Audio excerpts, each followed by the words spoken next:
नमस्कार दोस्तों, स्वागत है आपका हमारे YouTube चैनल पर। आज की कहानी किसी भूत की नहीं, बल्कि इंसानों के डर की कहानी है। एक ऐसी घटना जिसके बारे में आज भी राजस्थान के कई गांवों में लोग धीमी आवाज़ में बात करते हैं। कहा जाता है कि कभी कभी सबसे बड़ा डर किसी सुनसान जगह में नहीं, बल्कि हमारे अपने पड़ोस में छिपा होता है। ये कहानी मुझे राजस्थान के एक गाँव के बुजुर्ग ने सुनाई थी।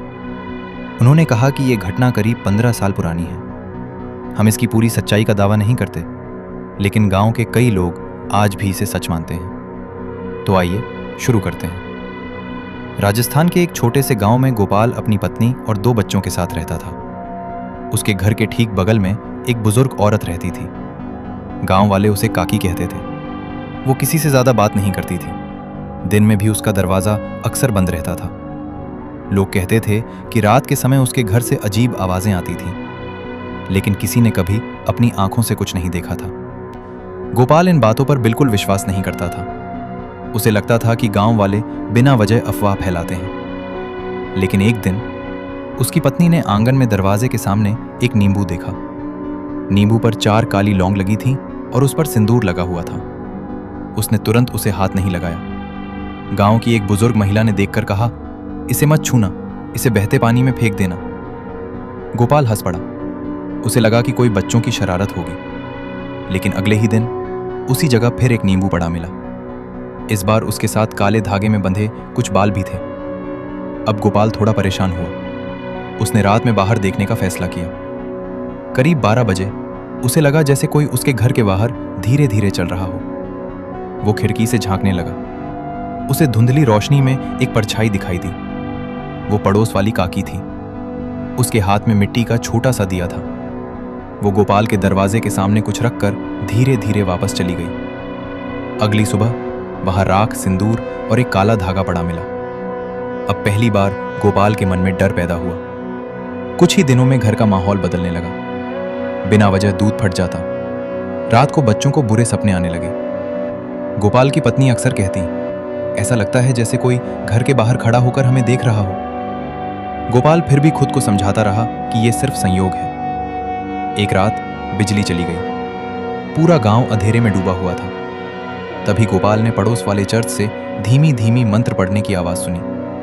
उसने दीवार के ऊपर से झांक कर देखने की कोशिश की। आंगन में एक छोटा सा दीपक जल रहा था। उसके सामने वही काकी बैठी थी।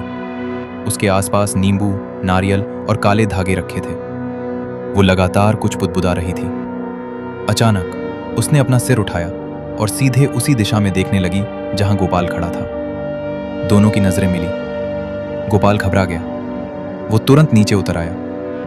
अगले दिन उसने ये बात किसी को नहीं बताई, लेकिन उसी शाम गांव के एक बुजुर्ग खुद उसके घर आए। उन्होंने बिना कुछ पूछे कहा, बेटा, कुछ दिनों तक सूर्यास्त के बाद घर से बाहर मत निकलना। गोपाल ने पूछा, आपको कैसे पता? बुजुर्ग ने सिर्फ इतना कहा, गांव में कुछ बातें सबको पता होती हैं, लेकिन कोई बोलता नहीं। करीब 1 हफ्ते बाद वो बुजुर्ग औरत अचानक बीमार पड़ गई। कुछ दिनों बाद उसकी मृत्यु हो गई। गांव वालों ने राहत की सांस ली, लेकिन कहानी यहीं खत्म नहीं हुई। उसके घर में सफाई करते समय लोगों को एक पुराने लकड़ी के बक्से में दर्जनों नींबू, काले धागे, राख से भरी छोटी थैलियां और गांव के कई लोगों की पुरानी तस्वीरें मिली। उन तस्वीरों में गोपाल और उसके परिवार की तस्वीर भी थी। किसी को नहीं पता कि उन चीजों का क्या मतलब था। न ही ये कभी साबित हो पाया कि वो सचमुच काला जादू करती थी या ये सिर्फ लोगों का डर और अंधविश्वास था।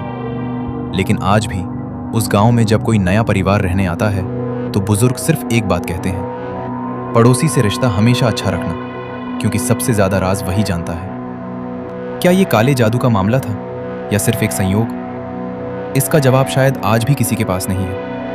अगर आपको ऐसी रहस्यमयी सच्ची घटनाओं से प्रेरित कहानियां पसंद हैं, तो वीडियो को लाइक करें, चैनल को सब्सक्राइब करें और कमेंट में बताइए, क्या आप काले जादू पर विश्वास करते हैं? मिलते हैं अगली कहानी में। नमस्कार।